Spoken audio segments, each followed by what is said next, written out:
गुरु शुक्राचार्य ने घोर तपस्या किया संजीवनी विद्या प्राप्त करने के लिए, घोर तपस्या किया, आराधना किया, भगवान शिव की इतनी आराधना विनती प्रार्थना की किंतु पर प्रसन्न नहीं हुए। अब गुरु शुक्राचार्य ने सोचा अपनी साधना और कठिन कर दे। अपने शिष्यों से कहा मुझको उल्टा लटका दो, नीचे धुआं जला दो और मरचा लगा दो, यानी मरचा लगा दो, धुआं में मरचा डाल दो। आदेश पाकर के गुरु शुक्राचार्य को उल्टा लटका दिया गया, उनके शिष्यों ने उल्टा लटका दिया और नीचे आग जला दिया, उल्टा लटका दिया और उसे मरचा का आहुति देने लगे। अब शास्त्रों वर्ष व्यतीत हो गया, गुरु शुक्राचार्य उल्टा उस धुआं का आहार लेकर के, यानी मरचा और धुआं का आहार लेकर के वे जीवित रहे। वो अपने शरीर को त्याग तपस्या तपा करके वे भगवान शिव को प्रसन्न करके संजीवनी विद्या प्राप्त करना चाहते। अब घोर साधना उन्होंने अपने शिष्यों से कहा था मुझे कुछ भी हो जाए, मुझे नीचे मत उतारना, कुछ हो जाए, कुछ भी हो जाए, मैं जिसके लिए तपस्या कर रहा हूं, तप कर रहा हूं, जब तक वह न आए, वह न प्रसन्न हो, तब तक जो है यानी ये मैं मुझे इसी प्रकार से उल्टा लटकाए रहना। इतना साधना किया, भगवान शिव प्रसन्न हो गए और उसको संजीवनी विद्या प्रदान कर दी। अक्सर देवासुर संग्राम सदियों से होता है, आज भी है, आज भी धर्म युद्ध है, आज भी महाभारत है, आज भी रामायण है, सब कुछ आज भी है। उसका रूप छोटा है, कहीं बड़ा है, कहीं छोटा है। धर्म युद्ध, देवता दैत्य का संघर्ष तो शुरू से होता चला आया। आपके जब संजीवनी विद्या मिल गया, अब दैत्य दानव और देवता जब आमने सामने खड़े हुए, अब जब देवताओं के द्वारा दैत्यों का वध कर दिया जाता, मार दिया जाता, युद्ध में परास्त कर दिया जाता, और गुरु शुक्राचार्य एक किनारे संजीवनी विद्या सब उठा के बैठा देते, कोई मरबा नहीं करता, मैंने कोई मरबा नहीं करता। संजीवनी विद्या उनको संजीवनी विद्या था। जितने उनके क्या बोलते हैं सैनिक सिपाही दैत्य दानव थे, लड़ते और जब वीर गति को प्राप्त हो जाते, संजीवनी विद्या छिड़कर उनको तुरंत जगा देते, जिंदा कर फिर लड़ने लगते।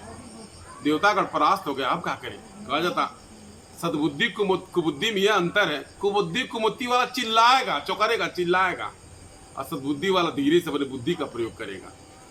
तो फिर देवताओं ने बुद्धि का प्रयोग किया है तो खत्म होगा नहीं करेगा। हम देवतागण इनके पास अमृत का वरदान है, यानी जो है क्या बोलते हैं, इनके पास संजीवनी विद्या है।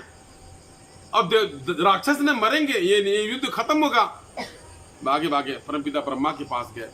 फिर उसके बाद में उन्होंने कहा हमारे पास कोई समाधान नहीं है। शिव के पास, सब लोग शिव के पास गए कि शिव ने, भगवान शिव ने उल्टा पलटी काम कर दिया। कभी भस्मासुर को दे दिया, उस भस्म कर रही, उनको खुद दौड़ाने लगा।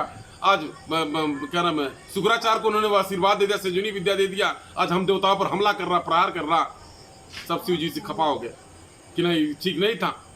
फिर उसके बाद पूछे, तब जाकर के तीनों त्रिदेव मिले, विचार की इसका निष्कर्ष क्या होगा। तब वही समुद्र मंथन की चर्चा हुई कि समुद्र मंथन हो जाए। समुद्र मंथन में 14 रत्न निकलेगा, उसे विष भी निकलेगा, इसके उपरांत यानी अमृत भी निकलेगा। देवता का अमृत का पान कर लेंगे, इसके उपरांत तब जाकर के अमृत हो जाएंगे, अमृत प्राप्त कर लेंगे, मरबा नहीं करेंगे। ऐसा देवताओं ने षड्यंत्र रच दिया, विधान तो बना दिया, लेकिन यह हुआ कि उनके पास जाएगा कौन। गुरु शुक्राचार्य तामसी कैसे लड़ाई झगड़ा वाला होता है, कोई दारू पी के चिल्लाने चौकरने लगे, उस का और केंद्र आ जाएगा। अब बात यह है कि कौन जाएगा। गुरु शुक्राचार्य से बताएगा, कहेगा कि समुद्र मंथन की बिना राक्षसों का यानी वह संभव नहीं था। इसके तत्पश्चात नारद जी यानी कई देवता गढ़ गए उनको समझाने के लिए, लेकिन नहीं माने, मनवा नहीं किया कि हमको क्या आवश्यकता है, हमको अमृत की क्या आवश्यकता। बड़ा बालाया फुसलाया। सद्बुद्धि कुमति जहाँ होता है, तामसी शक्ति जहाँ होती है, तहाँ सद्बुद्धि वो विजय प्राप्त कर लेता है। गुरु शुक्राचार्य यही कहते, हमको क्या आवश्यकता, हमारे पास संजीवनी विद्या है, हमको क्या आवश्यकता, हमें यानी समुद्र मंथन नहीं करना, हमें अमृत की आवश्यकता नहीं है।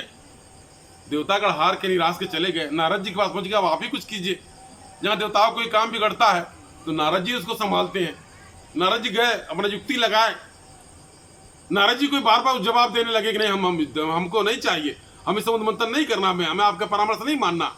तब नारद जी ने एक बात कही, बताइए गुरु शुक्राचार्य जी, आपके पास संजीवनी विद्या है, ठीक है। आप अपने शिष्यों को, दैत्यों दानों को, अगर कोई मृत्यु हो जाएगा, वीरगति को प्राप्त कर लेगा, मर जाएगा, आप जगा देंगे, जिंदा कर देंगे। और कहीं आपको कुछ हो जाएगा, आपको कौन जीवित करेगा?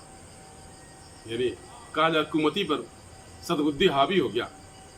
इसके बाद में जब उन्होंने, नारद जी ने कहा जाए कि धर्म काज के लिए छल का प्रयोग करना कोई बहुत बड़ी बात नहीं है। अब वहीं पर नारद जी ने कहा कि अगर आप सबको जीवित कर देंगे, ठीक है, आपका संजीवनी विद्या है, किंतु अगर आपको कुछ हो गया तो आपको कौन जीवित करेगा? उनको लग गया हाँ सही है, मैं इस जगह के चलिए समुद्र मंथन कीजिए, जो रत्न निकलेगा आधा आधा हम बांट लेंगे, उसमें अमृत भी निकलेगा, हम देवता और दैत्य दोनों मिलकर बांट लेंगे। ऐसा ही हुआ, समुद्र मंथन हुआ, लक्ष्मी जी निकली, एरावत हाथी निकला, क्या क्या निकला, विष भी निकला, उसको भगवान शिव ने ग्रहण किया। एक पश्चात गुरु शुक्राचार्य तैयार हो गए। अब देवता और दैत्य में ठन गई। गुरु शुक्राचार्य ने हाँ कर दिया और चले गए, उन्होंने तपस्या वगैरह में लग गए। अब देवता और दैत्य में ठन गया कि मतलब सब कुछ बथानी तैयार हो गई, शेषनाग भी आ गए, सब कुछ तैयार हो गया। अब देवताओं ने फिर चतुराई किया, बुद्धि का प्रयोग किया और आपस में निर्णय लिया कि शेषनाग जब खिंचाएंगे, तनाव होगा, खिंचाएंगे, इनको कई मुख हैं, जब खिंचाएंगे उनको पीड़ा, उनका मुंह से लपट निकलेगा, ज्वाला निकलेगा, विष निकलेगा, तो जो मुख की तरफ रहेगा वो भस्म होने लगेगा, उनका परास्त हो जाएंगे, यानी वैसे मर जाएंगे, उनके लपट से मर जाएंगे।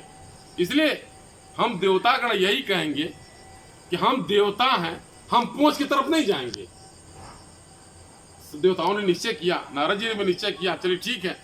जब देवता और दानव दोनों आमने सामने आए, मथानी घूमने की बारी आई, देवताओं ने कहा हम देवता हैं, हम देवता हैं, हम पूंछ की तरफ नहीं जाएंगे, तुम लोग तुच्छ हो, तुम लोग राक्षस हो, दैत्य हो, मार काट उत्पात करना, दारू शराब उल्टा सीधा खाना पीना तुम्हारे लोगों का है, तुम लोग पैर के पास जाओ, तुम लोग पूंछ के पास जाओ, हम देवता गण।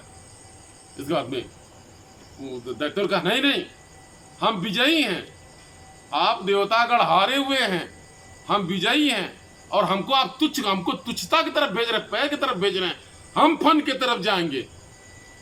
राक्षसों ने आपस में लड़ाई किया, नहीं हम फन के पास चढ़ेंगे, हम मुख की तरफ जाएंगे, हम पैर की तरफ नहीं जाएंगे, पूंछ की तरफ नहीं जाएंगे। तो देवताओं का एक चाल था, बार बार क्या कर रहे, नहीं हम देवतागण हमेशा मुख की तरफ जाएंगे, तुम दैत्य दानव तुम पैर की तरफ जाओ। उन्होंने निश्चय किया कि नहीं हम लोग मुख की तरफ जाएंगे और आप देवता तुच्छ हो, हम दैत्य दानव विजयी हैं, हम लोगों का शासन सत्ता है, इसलिए हम विजयी पक्ष के हैं, हम मुख की तरफ जाएंगे और आप लोग पैर की तरफ जाइए, पूंछ की तरफ जाइए। महाराज जी ने कहा महाराज जी ने वचन लिया कि आप लोग मुकरोगे तो नहीं, कहे नहीं वचन ले लिया। आप क्या था, ऐसा ही हुआ, खुश हो गए, नाचने गाने लगे, उत्पात मचाने लगे। देवता को पैर की तरफ जाते देख वह जितने दैत्य दानव थे उत्पात मचाने लगे, उछल कूद मचाने लगे और बड़े खुशी होकर के गुरु शुक्राचार्य के पास पहुंचे और गुरु शुक्राचार्य से कहा हम लोग फैसला कर लिए। गुरु शुक्राचार्य ने, अरे कौन बात है तुम लोग फैसला के लिए, किस बात का फैसला हुआ है?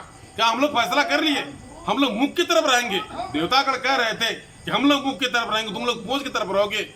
हम लोगों ने उनको पूंछ की तरफ भेज दिया, हम लोग मुख की तरफ रहेंगे। गुरु, अरे पगल में तुम लोग ये क्या किए, तुम लोग सत्यानाश किए, देवता तुम लोग पर फिर हावी हो गए, छल हो गया, तुम लोगों को छल गए। ये देवताओं की चाल थी, तुम लोग छल लिए गए। जब मथानी चलेगा, शेषनाग खिंचाएंगे, तो फिर जब उसमें लपटे निकलेंगे तुम लोग झुलस जाओगे, आदो तो इसे जल मरोगे। तुम लोग गड़बड़ कर दिए, कुपित हो गए, क्रोधित हो गए, तुम लोग गड़बड़ कर दिया। देवतागण पुनः यानी उन्होंने अपने छल के मदद में कार्य पूरा कर लिया। मथनी चलने लगी, 14 प्रकार की माता लक्ष्मी निकली, विष निकला, उसको भगवान शिव ने उसको ग्रहण किया। इसके उपरांत यानी अमृत निकला, अमृत को पीने के लिए, पाने के लिए भगदड़ मच गया, लूटपाट मच गया। पुनः धर्म को बचाने के लिए, धर्म की रक्षा के लिए, जिस उद्देश्य से समुद्र मंथन हुआ था, उस उद्देश्य की पूर्ति के लिए पुनः एक बार छल की आवश्यकता पड़ी। भगवान विष्णु ने एक मोहिनी का रूप धारण किया, नारी का रूप धारण किया। कहा जाता है, देखा जाता है यदि किसी गरीब परिवार में अच्छा खासा नौकरी लग जा, IAS PCS अधिकारी बन जा, कुछ अच्छे पद पर चल जा, तो क्या अहंकार हो जाता है। पहले बार नारी का मुंह हो जाता है, उसके बाद में अहंकार हो जाता, मद में चूर हो जाता है, वो मद में चूर हो जाता है, अभिमान हो जाता है और वो इसका विनाश होने लगता है। उसी प्रकार से दैत्य दानव अभिमानी थे, उनके विजय का घमंड था, हम लोग को विजय प्राप्त है। अब क्या था, नारी को देख करके भगवान विष्णु सब मोहित हो गए और किस प्रकार से छल के माध्यम से देवताओं को यानी अमृत का पान करा दिया गया और कहा जाता राहु केतु उसी जाकर के बैठ गए। जब श्री विष्णु जी को पता चला सुदर्शन से उन्होंने उनको काटा, आज राहु केतु जिसका तो ग्रहण जैसे लगता है, ऐसी मान्यता सनातन धर्म के अनुसार से। तो मेरे कहने का मुख्य अभिप्राय यह था, इतनी सद्बुद्धि में ताकत होती है, कुमति कुबुद्धि में इतनी दुर्गुणता, इतनी निर्बलता होती है और सद्बुद्धि में इतनी ताकत होती है कि मनैया का सद्बुद्धि से रहे, उसका घर गृहस्थी सब व्यवस्था ठीक ठाक से होगा, सबका कल्याण होगा, सब पर दया कृपा होगा। सिखाए जो गुरु बृहस्पति हो, मार्गदर्शन करे, आपका अच्छा सदकर्म बताए, पाप से बचाए, पुण्य और धर्म का मार्ग बताए, उसको आप अपना गुरु बनाए, जिसके माध्यम से आपके जीवन में जो आपने कहीं जाने में पाप किया उससे आपको मुक्ति मिले, वह पाप कुछ कम हो, क्षय हो और आपका कल्याण हो। इसलिए सद्बुद्धि सदज्ञान के मार्ग पर चले, इस पर दया कृपा होगी और कल्याण होगा। और आज इस कलयुग में आप भक्तजन इन गुरु शुक्राचार्य से बचें।